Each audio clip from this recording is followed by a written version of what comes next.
பார்க்கடலைக் கடைந்தபோது முதலில் தோன்றியவள் ஜேஷ்டாதேவி. தேவர்களும் அசுரர்களும் பார்க்கடலை அமிர்தம் வேண்டிக் கடைந்தபோது மந்தார மரம், பாரிஜாதம், கற்பக விருட்சம், காமதேனு, லக்ஷ்மி தேவி, சந்திரன், அமிர்தம், ஐராவதம், சங்கநிதி, பத்மநிதி, தன்வந்திரி இவர்களுக்கு முன்னால் தோன்றியவள் ஜேஷ்டாதேவி என்பது ஐதீகம்.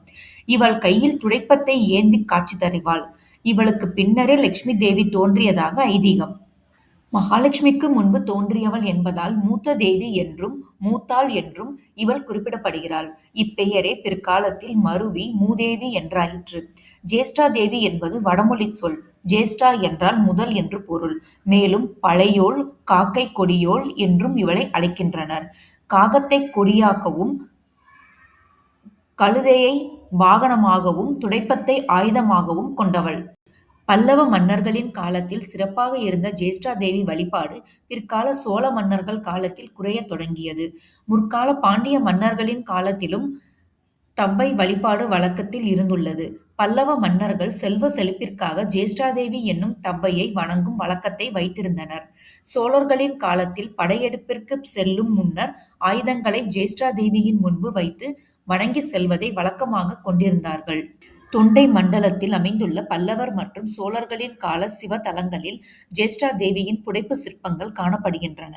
செங்கற்பட்டு மாவட்டத்தில் அமைந்த திருக்கழுக்குன்றத்திற்கும் மதுராந்தகத்திற்கும் இடையில் அமைந்த அரையப்பாக்கம் என்ற கிராமத்தில் உள்ள ஸ்ரீ அருணாதீஸ்வரர் கோயிலில் வடமேற்கு திசையில் ஜேஷ்டாதேவிக்கு ஒரு சந்நிதி அமைந்துள்ளது.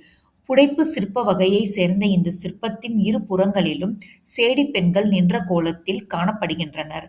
ஏர்கலப்பை ஒரு புறமும் கழுகு கொடி மற்றொரு புறமும் அமையப் பெற்றுள்ளன.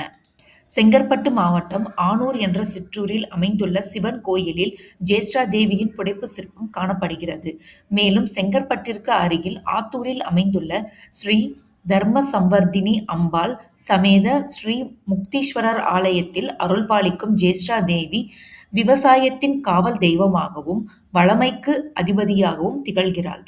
தன்னை வணங்குவோரை இவள் விபத்திலிருந்து காப்பாள் என்பது ஐதீகம். இது போன்ற ஆன்மீக தகவல்கள் மேலும் அறிய சேனலை லைக் பண்ணுங்க, ஷேர் பண்ணுங்க, சப்ஸ்கிரைப் பண்ணுங்க.